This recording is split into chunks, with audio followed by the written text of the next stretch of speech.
Hola hermano y hermana, que Dios lo bendiga y la bendiga. Estamos contentos hoy porque Dios nos permite poder compartir un mensaje importante con ustedes, un mensaje que es de Dios, que está en la palabra y que es para la iglesia, para el pueblo que vive en el tiempo del fin. Deme un momentito, hermano, para poder buscar acá en la computadora la presentación de PowerPoint y ya vamos a dar inicio.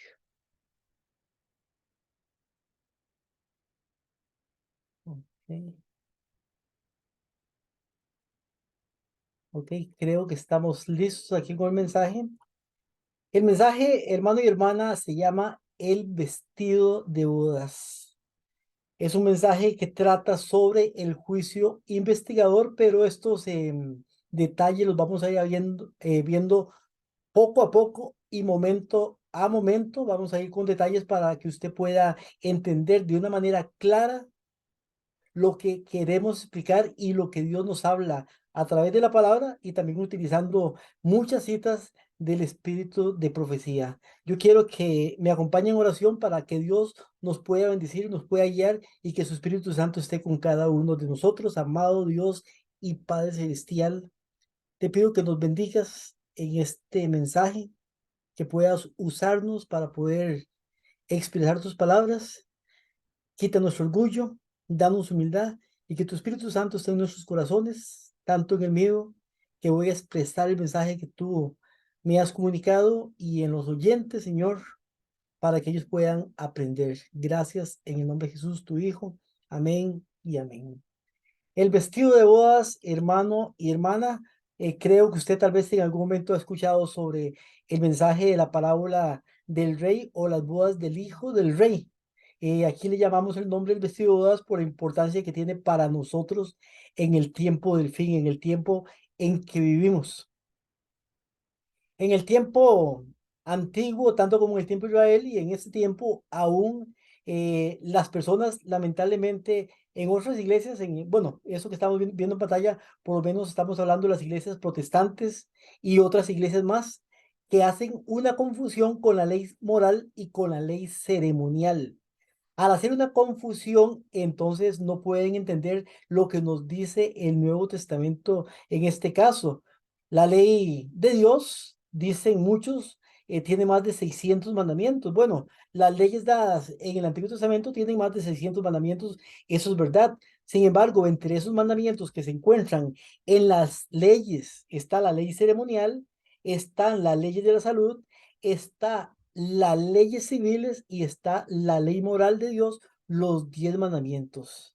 Son tipos diferentes de leyes, eso se puede estudiar y está en otros estudios, no vamos a tomar mucho tiempo para esto, pero por lo menos los que entendemos y conocemos esto, al saber esto, nos damos cuenta, sabemos y entendemos que cuando el Nuevo Testamento habla de una ley que ya no está, que está abolida, está hablando de la ley ceremonial y no de la ley moral. Si usted confunde entre estas dos leyes, entonces tiene un grave problema, porque va a creer que la ley moral de Dios, los 10 mandamientos, están abolidos, que ya no valen, que ya no existen, que ya no hay que guardarlos. Sin embargo, cuando usted le pregunta a un hermano protestante o católico sobre la ley de Dios, donde dice no cometerás adulterio, no matarás, etcétera, etcétera, no tiene ningún problema, pero cuando usted le habla del sábado, día del Señor, entonces, bueno, la ley fue abolida, la ley ya no hay que guardarla así, el domingo es el día del Señor ahora y bueno, sin embargo, este no es el tema para hoy, pero vemos que hay una confusión al no comprender bien algunos temas en la Biblia. El pueblo de Israel también tenía problemas en la primera venida de nuestro Señor Jesucristo cuando Él vino. El pueblo de Israel, los judíos en ese tiempo, no lo aceptaron porque estaban confundiendo o confundieron la segunda venida con la primera venida. Ellos pensaban que Él venía como rey a deshacerse del ejército romano, a liberarlos de ese poder que estaba oprimiéndolos en ese tiempo. Y cuando vino Jesucristo, como dice en la Biblia, de su primera venida, que venía como un cordero, que así sería llevado al matadero, entonces no entienden. Entonces, ¿qué pasó? que rechazaron al Cordero de Dios que quita el pecado del mundo, a Jesucristo, nuestro Señor. ¿Por qué lo rechazaron? Porque no comprendieron, esperaban la segunda venida cuando la Biblia estaba hablando en ese momento de la primera venida. Confundieron. Entonces, lamentablemente, esas confusiones traen problemas. Hoy en día nosotros como la iglesia adventista del séptimo día, la iglesia en el tiempo del fin, a veces también tenemos confusiones, pero debemos de ser humildes, porque el orgullo del conocimiento a veces no nos deja tener o adquirir más conocimiento o impide que podamos entender algunas cosas como están en la Biblia, porque tenemos tantas cosas grabadas en la mente que lamentablemente, bueno, no vamos a aceptar otras cosas. Por ejemplo, si leemos Isaías 59:20, nos dice Isaías 59:20, vendrá el Redentor a Sión y a los que se volvieron de la iniquidad en Jacob, dice Jehová. Cuando usted lee este versículo, ¿qué se le ocurre a usted? ¿De qué evento está hablando en este momento? Bueno, la mayoría de personas, estamos hablando de la iglesia adventista. Cuando dice vendrá el Redentor a Sion, bueno, la segunda venida. Cuando realmente aquí no habla de la segunda venida. Aquí está hablando del tiempo del juicio de los vivos, más bien. Recordemos antes de seguir en esto que ¿cómo se llama? El juicio investigador se divide en dos partes. El juicio de los muertos y el juicio de los vivos. El juicio de los muertos tiene 170 años más o menos de estarse llevando a cabo. En cualquier momento va a terminar y continúan con los vivos. O sea, sigue el juicio de los vivos. Es diferente uno que el otro, aunque es el mismo juicio, pero termina con los muertos y siguen con los vivos. Los muertos son juzgados mientras están muertos por los libros que están en el cielo, pero los vivos son juzgados mientras están vivos. Por eso se llama juicio de los vivos. Entonces, la verdad presente hoy en día no es el juicio de los muertos. El juicio de los muertos está pasando. Para nosotros la verdad presente es el juicio de los vivos, porque a pesar de que la segunda venida de Jesucristo es el evento más importante en la historia de la humanidad, el juicio de los vivos es lo que estamos viviendo hoy en día. Podríamos pensar en la segunda venida, pero si no estamos capacitados, si no estamos aptos, si no estamos preparados para pasar bien el juicio de los vivos, entonces, hermano y hermana, bueno, cuando termine el tiempo de gracia, cuando termine el juicio de los vivos, cuando termine el tiempo de gracia, que es lo mismo, entonces, bueno, vamos a quedar fuera, lamentablemente. Dice esta cita, vendrá el Redentor a Sion. Cuando dice vendrá el Redentor Jesucristo a Sion, no se refiere a la segunda venida. ¿Qué significa Sion? Si usted lee Isaías capítulo 51, versículo 16, dice, diciendo a Sión, pueblo mío eres tú. ¿A quién le dice, pueblo mío eres tú? A Sión. Cuando habla de Sión, está hablando del pueblo de Dios. Y voy para atrás un momento donde dice, vendrá el Redentor a Sión. Está diciendo, viene a su pueblo. Ahí no está hablando la segunda venida, sino el juicio de los vivos. Isaías 59:20. Usted continúa leyendo. Recuerde que los capítulos, versículos fueron hechos después. Pero si usted continúa leyendo del capítulo 59, sigue leyendo los versículos que siguen y llega al capítulo 60, en el capítulo 60 dice, levántate y resplandece porque ha venido tu luz después del juicio de los vivos. Y el juicio de los vivos empieza por la casa de Dios. Entonces, cuando empieza el juicio por la casa de Dios, la iglesia adventista del séptimo día, y es separado el trigo de la cizaña. El juicio de los vivos es lo mismo que decir la separación del trigo y la cizaña. Es separado por los ángeles del cielo. eh, el trigo de la cizaña, entonces el trigo que queda son el remanente, los 144,000, los escapados, el residuo, los obreros de la 11ª hora, las ovejas y más nombres que tiene la Biblia por ahí sobre ellos, los 144,000.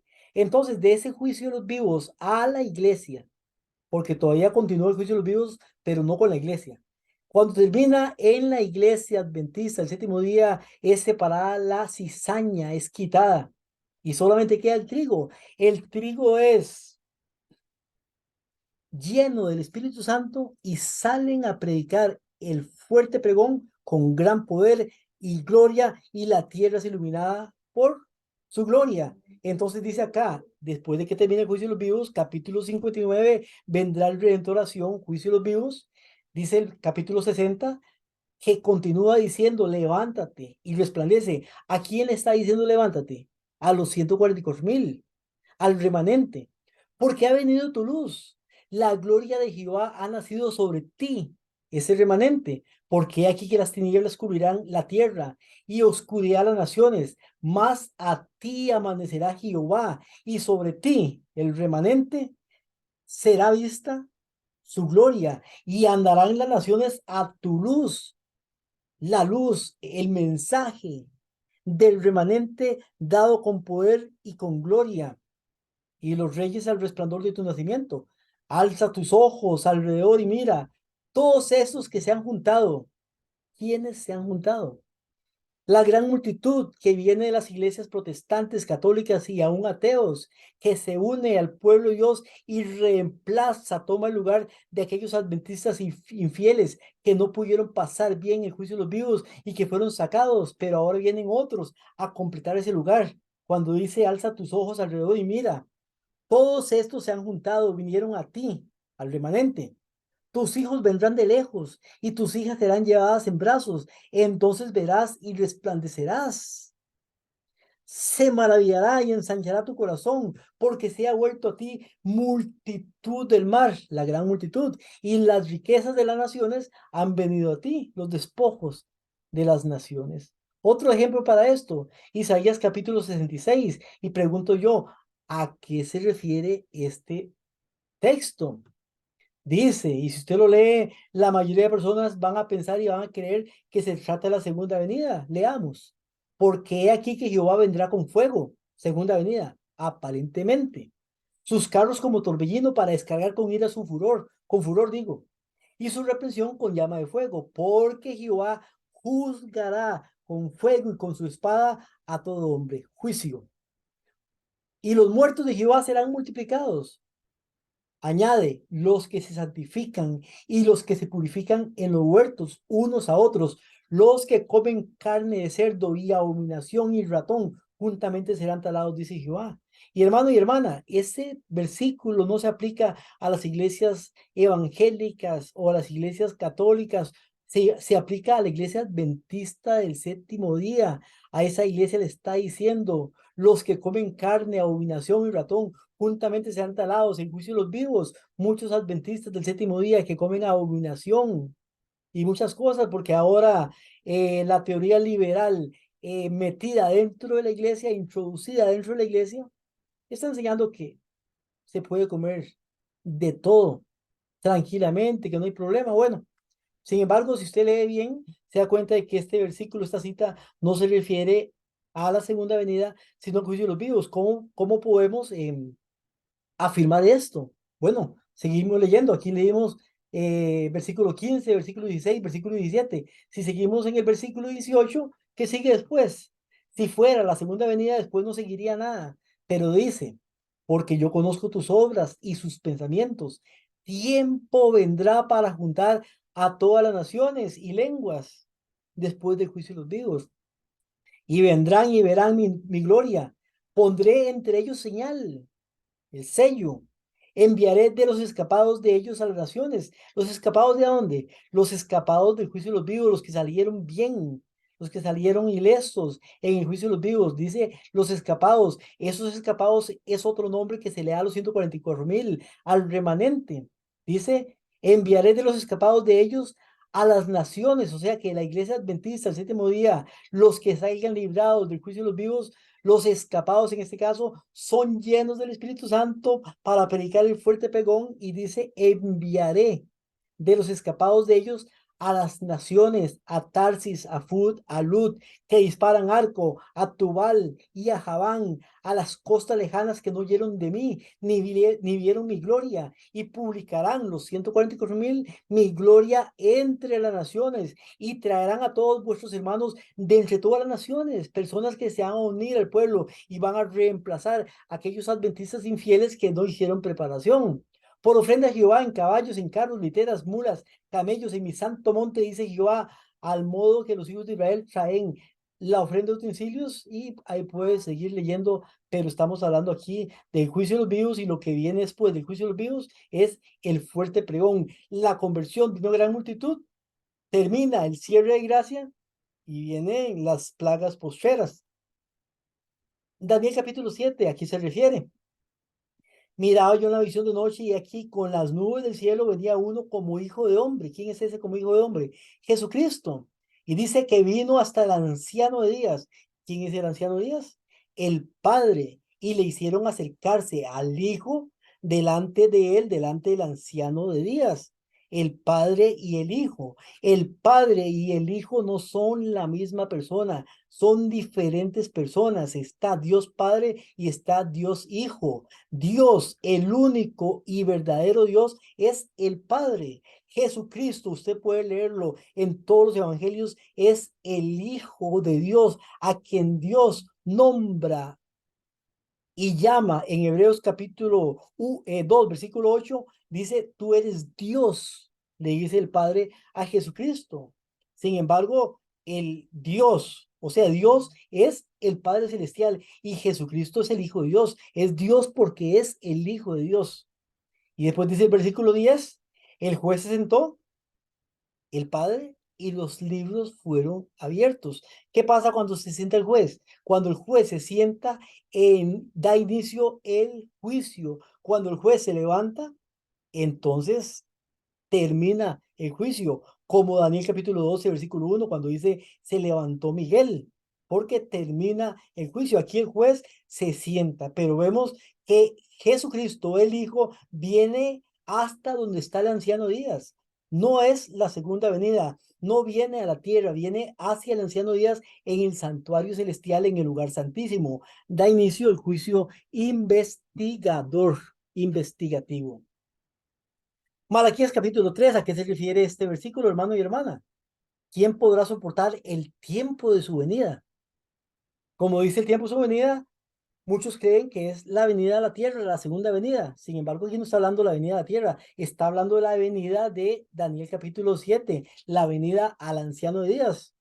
¿O quién podrá estar en pie cuando Él se manifieste? Porque Él es como fuego purificador, como jabón de lavadores, la purificación, el juicio, el escudriñamiento.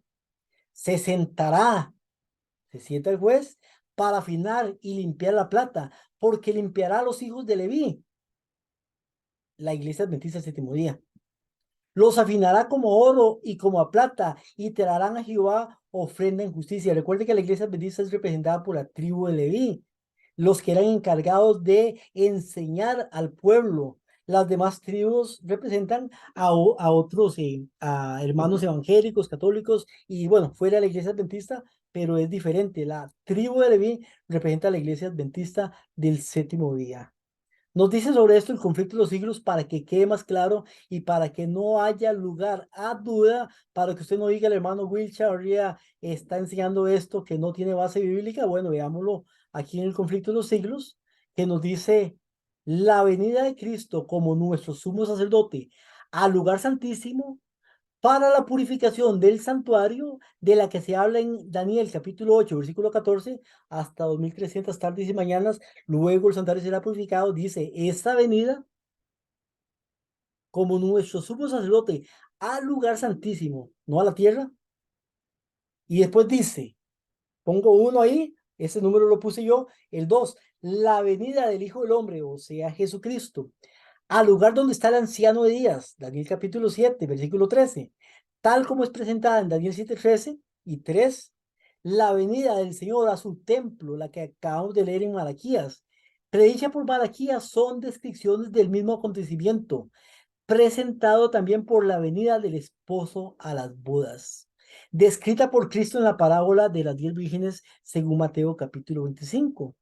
Por eso, hermano, muchas veces leemos y confundimos y creemos que hay pasajes que hablan de la segunda venida y no están hablando de la segunda venida, están hablando de otro acontecimiento, el acontecimiento del juicio en el cielo, del juicio de los vivos, el cual es de suma importancia porque en este tiempo estamos en el juicio de los vivos y la iglesia adventista es la primera en pasar por ese juicio, y cuando pasemos por ese juicio va a haber una separación de trigo y de cizaña, y el trigo que quede de esa separación son los que van a predicar a los hermanos de otras iglesias, pero no como predicamos ahora, sino con el poder del Espíritu Santo, y una gran multitud se va a unir al pueblo de Dios, pero dice que es la misma. Daniel 8:14, Daniel 7:13, Malaquías capítulo 3, que lo acabamos de leer, es lo mismo, la misma que está escrita por Cristo en la parábola de las 10 vírgenes. ¿De qué nos hablan la parábola de las 10 vírgenes? No nos habla de la segunda venida, está hablando del juicio. Por eso las 10 vírgenes que representan al pueblo de Dios están preparadas porque el esposo viene por la esposa, por la novia en este caso, para llevarlas a las bodas. Pero ¿qué resulta? Que las vírgenes que representan al pueblo de Dios, a todo el pueblo de Dios, la iglesia adventista, están durmiendo, pero unas tienen sus lámparas vacías y otras llenas. La diferencia la hace el aceite extra. Entonces, bueno, eso no es el estudio para hoy, pero vemos que algunas llegan y la puerta se cierra. ¿Cuál puerta se cierra? La puerta que se cierra es la puerta de la gracia. O sea que para ellas, y digo para ellas porque el juicio empieza por la casa de Dios, termina la oportunidad. No hay más oportunidad. ¿De qué está hablando? No está hablando la segunda venida, está hablando el juicio. Y es lo mismo que habla, hermano y hermana, en Mateo capítulo 13, cuando se habla de la separación del trigo y la cizaña, juicio de los vivos. En Mateo 13:47, si no me equivoco, la de la red, en Mateo capítulo 22, en Mateo capítulo 25 de las ovejas y los cabritos, de los talentos también. Es el mismo acontecimiento que muchas veces se confunde y se cree que es otro. Sin embargo, lo que nos trae hoy el estudio es Mateo capítulo 22, que habla de la parábola de las bodas, pero que nosotros le estamos llamando a este estudio el vestido de bodas. Entonces, hermano, nos dice esta cita. Esta cita sigue en el conflicto de los siglos. Dice, en la parábola del capítulo 22 de Mateo se emplea la misma figura de las bodas. ¿La misma figura de cuál? La misma figura de Daniel capítulo 7, versículo 13, Daniel 8:14, Malaquías capítulo 3, Mateo 25 y las vírgenes. Dice, se emplea la misma figura de las bodas, y se ve a las claras que el juicio investigador se realiza antes de las bodas. Se realiza antes de las bodas. Antes de verificarse estas, entra el rey para ver a los invitados y cerciorarse de que todos lleven la vestidura de boda, el manto inmaculado del carácter, lavado y emblanquecido en la sangre del cordero. Entonces resulta, hermano y hermano, que hay una boda. En esa boda van a llegar muchos invitados. La boda se va a efectuar con usted o sin usted, conmigo o sin mí, pero la boda se va a efectuar. Pero ¿qué pasa? Que en el lugar donde se efectúa la boda, donde se va a efectuar la boda, hay un lugar que se llama la antesala. Ahí es donde están todos los invitados. En esa antesala es lo que se llama el juicio investigador. Ahí es donde se verifican los nombres. Antes de llegar y de pasar a las bodas, se verifican los nombres en este lugar, y la persona que no tenga el vestido de bodas, que no haya entregado su vida realmente a Cristo, lamentable va a quedar fuera. No va a entrar a las bodas, pero eso se llama la antesala. Por eso dice, antes de verificarse estas, entra el rey para ver los invitados. El rey es Dios. En este caso representado por un rey, en otras parábolas por un padre. O sea, diferentes representaciones, pero aquí es como un rey. En Mateo capítulo 22, que dice, entra para ver a los invitados y cerciorarse de que todos llevan la vestidura de boda. Ahí él va caminando por todos los pasillos que hay en la antesala de la boda, donde están todos los invitados, y está cerciorándose, está mirando, está viendo de que todos tengan el vestido de boda. Dice después, al que se le encuentra sin traje necesario, se le expulsa, pero todos los que al ser examinados resulten tener las vestiduras de bodas son aceptados por Dios y juzgados dignos de participar en su reino y de sentarse en su trono. ¿Quién es la esposa del Cordero. Porque vemos que en la parábola de Mateo capítulo 25, en la parábola de Mateo capítulo 22, viene el novio, pero vemos ahí a las vírgenes que no son la esposa, sino que son las que acompañan a la novia que va a casarse.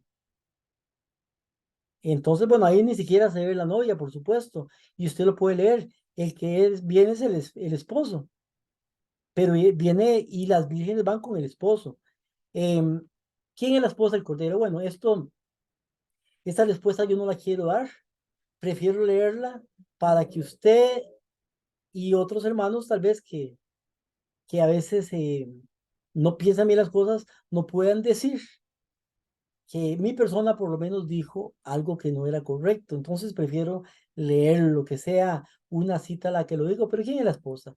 Algunos piensan que la esposa es la iglesia.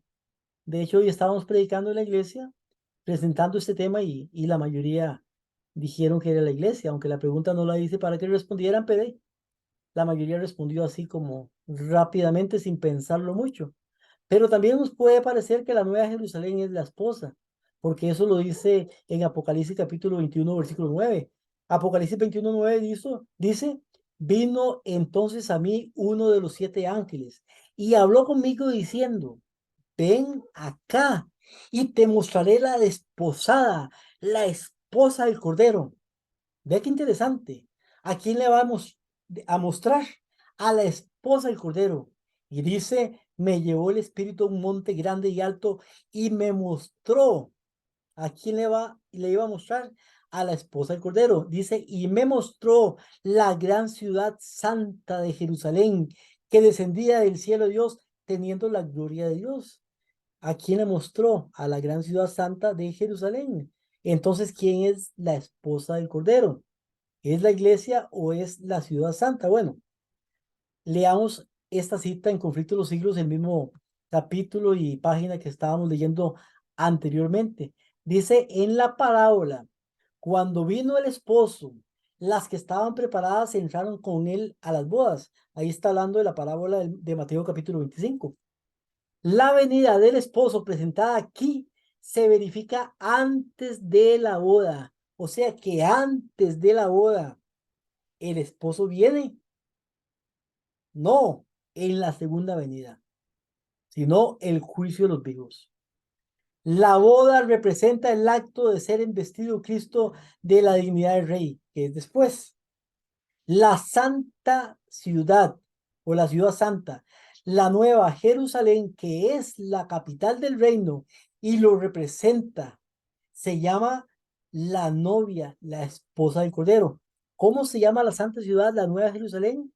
La novia, la esposa del Cordero. Continúa la cita. En la parábola, más bien dice, el ángel dijo a Juan, Juan el apóstol, el que escribió Apocalipsis, que está escribiendo acá, ven acá, te mostraré la novia, la esposa del Cordero. Me llevó el espíritu, agrega el profeta, estamos repitiendo otra vez lo que leí en Apocalipsis, y me mostró la santa ciudad de Jerusalén, descendiendo del cielo desde Dios. Y ahí está la cita. Salta pues a la vista que la esposa representa la ciudad santa y las vírgenes que van al encuentro del esposo representan a la iglesia. ¿Escuchó, hermano? Hermana, salta pues a la vista que la esposa representa la ciudad santa y las vírgenes que van al encuentro del esposo representan a la iglesia. Sigue diciendo, en el Apocalipsis el pueblo de Dios lo constituyen los invitados a la cena de las bodas. ¿Oyó? En el Apocalipsis el pueblo de Dios lo constituyen los invitados a la cena. No es la esposa, son los invitados. No lo estoy diciendo yo, hermano. ¿Puedes leerlo también? Si son los invitados, no pueden representar también a la esposa. Cristo, según el profeta Daniel, recibirá del anciano de días en el cielo el dominio, la gloria y el reino. Recibirá la nueva Jerusalén, la capital de su reino, preparada como una novia engalanada para su esposo. Y ahí están las citas. Después de recibir el reino, ¿cuál reino? El poder, el dominio, dice la nueva Jerusalén. vendrá en su gloria como Rey de Reyes y Señor de Señores, hasta después. Pero antes de esto viene la antesala, juicio de los vivos, y después de esto es cuando viene la boda, y en las bodas, entonces es cuando después viene como Rey de Reyes. Bueno, después de recibir el reino, vendrá en su gloria como Rey de Reyes y Señor de Señores, para redimir a los suyos que se sentarán con Abraham e Isaac y Jacob en su reino para participar de la cena de las bodas del Cordero. Entonces nos dice que son los invitados. Bueno, ahí usted lo puede leer, puede hacer eh, sus comentarios, tomar su decisión, ver a ver qué cree usted.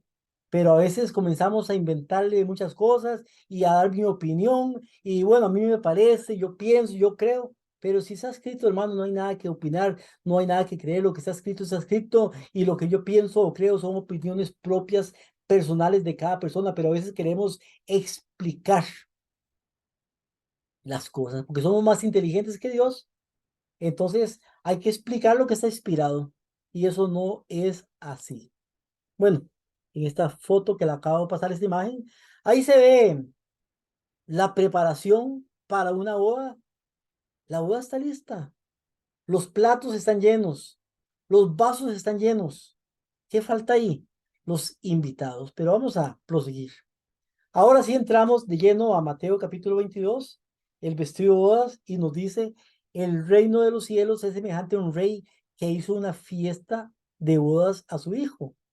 Es el rey, es el padre, el hijo es Jesucristo. Entonces hace una fiesta de bodas. La boda, recuerde que es después del juicio investigador. Es después, no es antes. Entonces ya vimos, el rey es el padre, Jesucristo es el hijo del rey en esta parábola. Mateo capítulo 22 versículo 1, ese uno que está ahí, hay un 2 en otro, en el próximo y un 3, son números que yo he puesto, no son los versículos, no son capítulos, no son nada, son números que yo he puesto para poder identificar los llamados y los llamados a los convidados y el envío de los siervos. Dice, envió a sus siervos a llamar. ¿Quién envió a los siervos? El rey. Envió a sus siervos a llamar a los convidados a las bodas. O sea que habían unos convidados a la boda que había que llamar para que se hicieran presentes en la boda. Pero dice, más estos no quisieron venir. ¿Quiénes son estos siervos? ¿Quiénes son estos convidados? Mateo 22:4. Volvió a enviar otros siervos. ¿Por qué envía otros siervos? Porque no quisieron venir. Recuerden el versículo anterior, el 3. Y le volvió a enviar otros siervos, pero son los mismos convidados, diciendo a los convidados, los mismos convidados, he aquí he preparado mi comida, mis toros, mis animales engordados han sido muertos y todo está dispuesto, venid a las bodas. La vez anterior, la primera vez, esta es la segunda, no quisieron venir, pero en esta dice, más ellos, ¿quiénes son ellos? Los convidados, sin hacer caso, se fueron uno a la labranza o a su labranza y otro a sus negocios, y otros, tomando a los siervos que mandó el rey, los afrentaron y los mataron. Fueron más lejos aún. Primeramente solamente no querían ir, pero ahora matan y afrentan a los siervos. Dice, al oírlo el rey se enojó, enviando sus ejércitos, ahorita lo vamos a ver quiénes son, y destruyó a aquellos homicidas y quemó la ciudad. Esto es pasado ya, pero ahorita vamos a verlo un poquito más detallado. Mateo 22:8, la tercera parte de la parábola. Entonces dijo a sus siervos, la tercera, las bodas a la verdad están preparadas. O sea, mataron a los siervos en la anterior, pero aún así va a haber boda. Va a haber boda. Los invitados no serán los primeros, pero van a haber invitados. Las bodas a la verdad están preparadas. Mas los que fueron convidados no eran dignos. ¿Por qué no eran dignos? No eran dignos porque no aceptaron a Jesucristo como el Hijo de Dios, al Mesías, al enviado. Creían en el Padre, pero no quisieron creer en su Hijo, Jesucristo. el Cordero de Dios que quita el pecado del mundo. Hicieron una confusión, enredando la segunda venida con la primera venida, creyendo que el Mesías iba a venir a liberarlos del poder romano, pero el que vino fue el Cordero de Dios. No lo aceptaron. Por eso no fueron dignos ellos. Por eso dice el versículo 9, como no fueron dignos, dice, id pues a los siervos a las salidas de los caminos y llamad a las bodas a cuantos halléis, sea todos los que estén ahí. ¿Usted cree que alguien que está en los caminos no va a querer ir a la boda que prepara el rey? Cuando todos sabemos que en esa boda hay de todo. O sea, todos van a querer ir. Por eso es importante poner atención a esto, porque no todos los que van a ir a las bodas son buenos. Muchos van porque por la comida que hay en las bodas.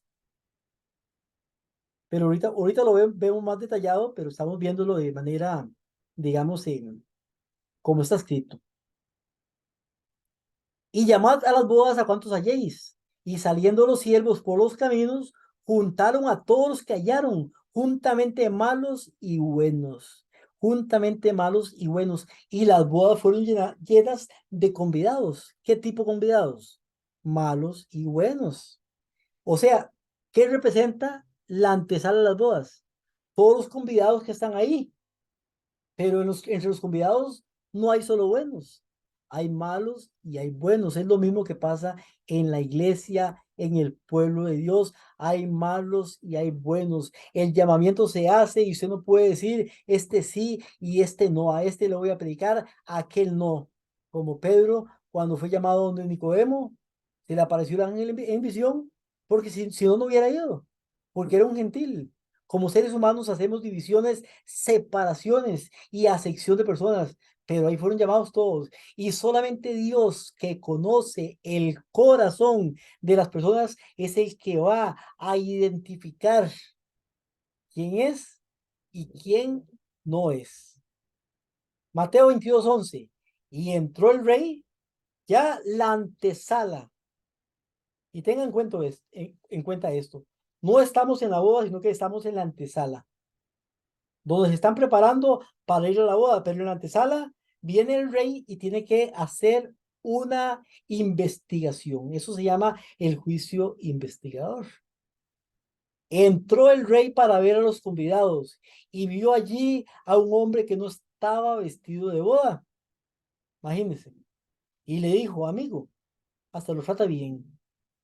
¿Cómo entraste aquí sin estar vestido de boda? Mas él enmudeció. ¿Sabe por qué enmudeció él? Porque delante de Dios no tenemos cómo juzgarnos. Podemos engañar a cualquiera. ¿Cómo excusarnos? Digo, disculpen. Podemos engañar a cualquiera, pero ante Dios no tenemos excusa. Él nos conoce, Él sabe hasta nuestros pensamientos. No vamos a engañarlo porque Él todo lo conoce. Por eso dice, mas él enmudeció, no tuvo palabras para poder defenderse, no había cómo.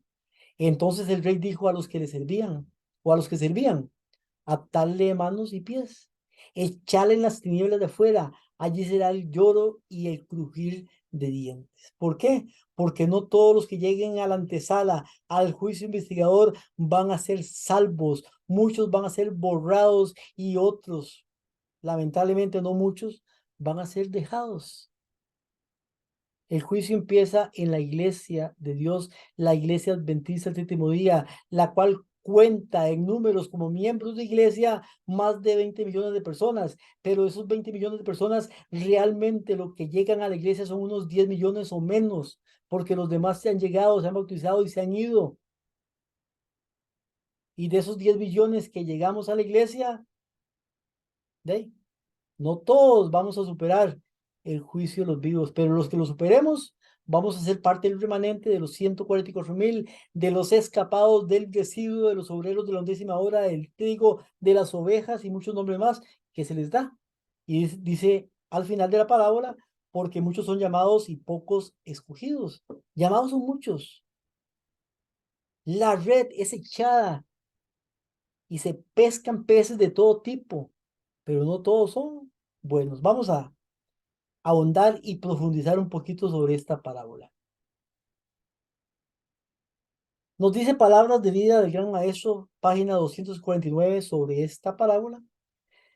Y escuche, hermano, y ponga atención. Si tiene sueño, póngale pausa, repose, y cuando esté ya descansado, póngalo de nuevo. Y si ya lo leyó y lo escuchó y lo vio, hágalo otra vez. Dice, la parábola del vestido de bodas representa una lección del más alto significado. El casamiento representa la unión de la humanidad con la divinidad. El vestido de bodas representa el carácter que todos deben poseer para ser tenidos por dignos convidados a las bodas. El carácter. Vestido de bodas representa el carácter. Muchos llegan a la iglesia, pero no quieren dejar de ser orgullosos, siguen siendo egoístas, siguen siendo engreídos, siguen siendo, teniendo suficiencia propia, siguen haciendo acepción de personas. Hermano, así no van para ningún lado, no van a pasar bien por el juicio y van a ser como este hombre que estaba sin el vestido de bodas, echados de la antesala. Esta parábola, como la de la Gran Cena, otra parábola que se predica en Lucas, se ilustran la invitación del Evangelio, su rechazamiento por el pueblo judío y el llamamiento a la misericordia dirigido a los gentiles. Pero de parte de los que rechazan la invitación, esta parábola presenta un insulto mayor y un castigo más terrible. El llamamiento a la fiesta es una invitación del rey, procede de aquel que está investido de poder para ordenar. O sea, ¿cómo se llama? El llamamiento es una orden. Confiere gran honor asistir a esa fiesta. Sin embargo, el honor no es apreciado. Ya vimos en una parte aquí que lo que representa el primer llamado y el segundo llamado, ya lo vamos a ver más detallado, es al pueblo de Israel. El pueblo de Israel no apreció ese llamado, no aceptó a Jesucristo como el Hijo de Dios. Y muchas veces nosotros como adventistas, la iglesia adventista es representativa del pueblo de Israel, lamentablemente, y volvemos a caer en esos problemas que tuvo Israel. Lo mismo, lo volvemos a cometer. La autoridad del rey es menospreciada. Mientras la invitación del padre de familia fue recibida con indiferencia, la invitación del rey es recibida con insultos y homicidio. Trataron a sus siervos con desprecio, afrentándolos y matándolos. El padre de familia, al ver despreciada su invitación, otra palabra, declaró que ninguno de los convidados probaría su cena. Pero en cuanto a los que habían despreciado al rey, Mateo capítulo 22, se decreta algo más que la exclusión de su presencia y de su mesa, pues enviando sus ejércitos, destruyó aquellos homicidas y puso fuego a la ciudad. En ambas parábolas, la de la cena y la de las bodas, la fiesta queda provista de convidados, pero la segunda, la de las bodas, demuestra que todos los que asisten a la fiesta tienen que hacer cierta preparación. Los que descuidan esta preparación son echados fuera. Tremendo. Mateo capítulo 22, vamos a repetirlo otra vez, pero de forma más detallada. Y envió a sus siervos. Esa es la primera vez que envía, en este caso, en la parábola. No estamos hablando de la historia real, porque esta parábola inicia en el año 27, cuando Jesucristo inicia su ministerio. Jesucristo llama a 12 apóstoles y llama 70 discípulos y los manda a predicar. Esa predicación de los 12 y de los 70 antes de la muerte y resurrección de Jesucristo se refiere a lo que estamos leyendo acá. Envió a sus siervos a llamar a los convidados, el pueblo de Israel, a las bodas, mas estos no quisieron venir. Ya dijimos que ellos no aceptaron a Jesucristo como el Señor, como el Hijo de Dios, como el Mesías, y aún no lo aceptan. Por eso, lamentablemente, mucha gente anda siguiendo las raíces judías y muchas cosas, cuando realmente ellos no aceptan a Jesús como Señor. Nos dice Palabras de Vida del Gran Maestro, lo mismo que leímos ahora, de ahí vienen las citas siguientes. La invitación a la fiesta había sido dada por los discípulos de Cristo, por los discípulos de Cristo. Nuestro Señor había mandado a los 12, después a los 70, lo que acabo de decir, para que proclamaran el reino de Dios estaba cerca e invitaran a los hombres del pueblo de Israel a arrepentirse y a creer en el evangelio. Pero la invitación no fue escuchada. Los que habían sido invitados a la fiesta no vinieron, el pueblo de Israel. Por eso dice Mateo capítulo 10, si no me equivoco, que le dijo a los 12, id antes a las ovejas perdidas de la casa de Israel. Ahí viene la primera invitación. Segunda invitación, o segundo recordatorio más bien. Volvió a enviar a otros siervos, diciendo, estos otros siervos, vamos a ver que se refiere a los apóstoles después de la muerte y resurrección de Jesucristo. Volvió a enviar a otros siervos diciendo, decida a los convidados, ¿a cuáles convidados? A los mismos convidados, al pueblo de Israel. O sea, los llama una vez, no quisieron ir, pero ahora les da un nuevo llamado, una nueva oportunidad. He aquí he preparado mi comida, mis toros y animales engordados han sido muertos, y todo está dispuesto, vengan a las bodas. Mas ellos, sin hacer caso, se fueron, uno a la labranza y otro a sus negocios. Y otros, tomando los siervos, los afrentaron y los mataron. Al oírlo, el rey se enojó, enviando sus ejércitos, destruyó a aquellos homicidas y quemó la ciudad. Tremendo. Ya lo leímos y quiero que veamos, esto es historia. Vuelve a enviar, después de la muerte y resurrección de Jesucristo, a sus apóstoles. Dice, un momentito para apagar aquí mi alarma de teléfono. Disculpen. Dice aquí el versículo 5, el versículo 6. Y otros tomando sus siervos, los afrentaron y los mataron. Aquí nos acordamos de Esteban, de Jacob y más siervos que fueron muertos en ese tiempo.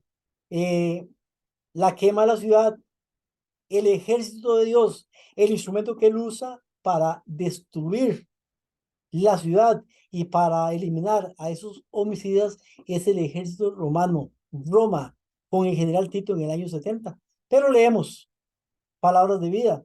Los siervos fueron enviados más tarde para decirles, lo acabamos de leer, aquí la comida está aparejada, mis toros y animales engordados son muertos y todo está prevenido, preparado, venid a las bodas. Tal fue el mensaje dado a la nación judía. Recuérdese, los acabo de decir, eso fue a la nación judía. Después de la crucifixión de Cristo, pero la nación que aseveraba ser el pueblo peculiar de Dios rechazó el evangelio que se le traía con el poder del Espíritu Santo. Muchos hicieron esto de la manera más despectiva, otros se exasperaron tanto por el ofrecimiento de la salvación. A mí me han ofrecer salvación cuando yo soy descendiente de Abraham, decían ellos. Por eso dice, otros se exasperaron tanto por el ofrecimiento de la salvación, por la oferta de perdón, por haber rechazado al Señor de gloria, que se volvieron contra los portadores del mensaje. Historia. Hubo grande persecución. Muchos hombres y mujeres fueron echados en la cárcel y fueron muertos algunos de los mensajeros del Señor, como Esteban y Santiago. Y recuerde Pablo en la cárcel, Pedro en la cárcel, y al final terminaron muertos también. Así selló el pueblo judío su rechazamiento de la misericordia de Dios. El resultado fue predicho por Cristo en la parábola. El rey, enviando sus ejércitos, destruyó aquellos homicidas, Roma, y puso fuego a su ciudad. No es que Roma sea el ejército de Dios, sino que Dios utiliza en ese momento a Roma para ejecutar su juicio. El juicio pronunciado vino sobre los judíos en la destrucción de Jerusalén en el año 70 y la dispersión de la nación. Recuerde que no quedó piedra sobre piedra, fueron destruidos poquito antes, 3 años y medio antes de la destrucción, los verdaderos cristianos pudieron salir, pero es otra historia. Mateo 22. Estamos ahora después de la resurrección de Jesucristo, va al cielo, viene el Pentecostés, viene el llamado a los judíos. Algunos judíos aceptan el llamado. Dice que 3,000 se convirtieron en el tiempo del Pentecostés y 5,000 eran después judíos.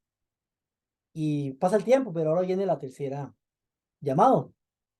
Entonces dijo a sus siervos, los siervos de Dios son los que tienen, los que quieren hacer su voluntad. y aceptar el llamado, ir a ser discípulos a las naciones. Entonces dijo a sus siervos, las bodas a la verdad están preparadas, mas los que fueron convidados no eran dignos. ¿Quiénes no eran dignos? Los judíos, porque no aceptaron al Hijo de Dios. Entonces dice, id pues a la salida de los caminos y llamad a las bodas a cuantos halléis. Y saliendo los siervos por los caminos, juntaron a todos los que hallaron juntamente malos y buenos, y las bodas fueron llenas de convidados, llenas de convidados. Vemos aquí las bodas llenas de convidados, pero recuerde que dice que estaban malos y buenos, y eso es lo que quiero que profundicemos un poquito. ¿Quiénes son esos otros invitados? Esos otros invitados vamos a ver que son los gentiles, porque los judíos rechazaron a Jesucristo. La tercera invitación a la fiesta representa la proclamación del evangelio a los gentiles. El rey dijo, las bodas a la verdad están aparejadas, mas los que eran llamados no eran dignos. Y pues a la salida de los caminos y llamad a las bodas a cuantos halléis. Los siervos del rey que salieron por los caminos juntaron a todos los que hallaron juntamente buenos y malos. Era una compañía variada. Algunos de esos que aceptaron la invitación no tenían mayor respeto por quien daba la fiesta, el rey, que aquellos que habían rechazado la invitación, los judíos. Los que fueron primeramente invitados no podían consentir, los judíos. Pensaban ellos en sacrificar ninguna ventaja mundanal para asistir al banquete del rey. Se fueron a sus labranzas y sus cosas. Entre los que aceptaron la invitación, los gentiles, habían algunos que solo pensaban en su propio beneficio. Eso es lo que hay hoy en día en la iglesia. Vinieron para disfrutar del banquete, pero no por el deseo de honrar al rey. Y eso es lo que vemos hoy en día, hermano. Nos está presentando aquí la situación que estamos viviendo hoy. ¿Se puede borrar un nombre de los libros de los cielos? Bueno, aquí estamos en la antesala y un hombre fue sacado. Y no solamente él sí fue sacado, porque al final dice muchos son llamados y pocos los escogidos, porque muchos van a ser también echados, eliminados, atados de manos y de pies. Por eso dice Mateo 22:11, entró el rey para ver a los convidados. Y vio allí a un hombre que no estaba vestido de bodas y le dijo, amigo, ¿cómo estás acá sin estar vestido de boda? Mas él enmudeció, no tuvo palabras para excusarse. Entonces el rey dijo a los que servían, átenle de manos y de pies, échenle en las tinieblas de afuera y allí será el lloro y el crujir de dientes.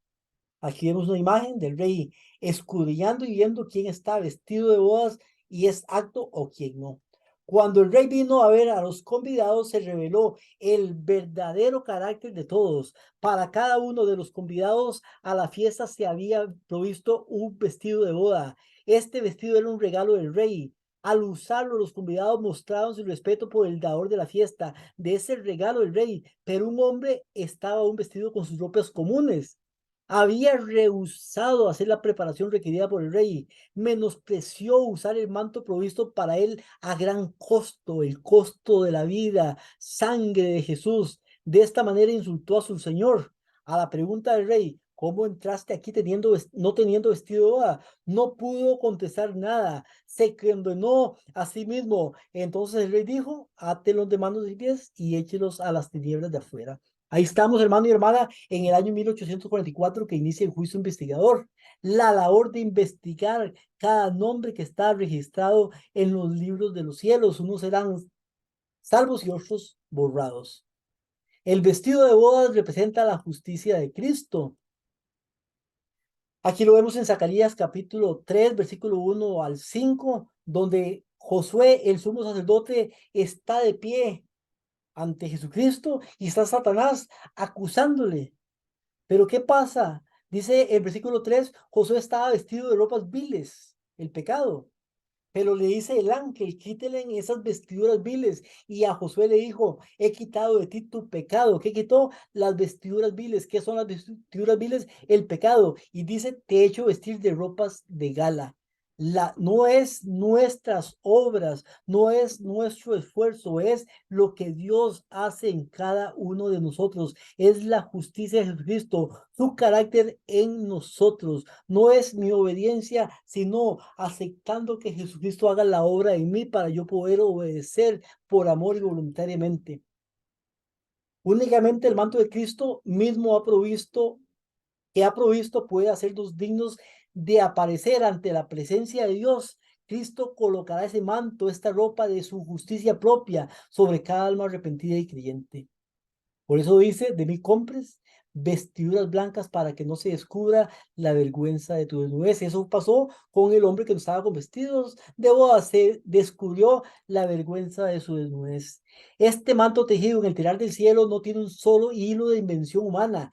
Cristo en su humanidad desarrolló un carácter perfecto y ofrece impartirnos a nosotros ese carácter como trapos asquerosos. Son todas nuestras justicias. Todo cuanto podamos hacer por nosotros mismos está manchado por el pecado, pero el Hijo de Dios apareció para quitar nuestros pecados y no hay pecado en él. Juicio en el cielo, la antesala de las bodas. Mateo capítulo 13, versículo 47, otra cita que habla de lo mismo. Cuando entendemos esto, la vamos a entender fácilmente. Asimismo, el reino de los cielos es semejante a una red que echada en el mar recoge toda clase de peces. Una red grande que es echada y recoge toda clase de peces. No hace distinción entre uno y otro. Pero dice, una vez llena, la sacan a la orilla y sentados. El juez se sentó y los libros fueron abiertos. Sentados empieza el juicio.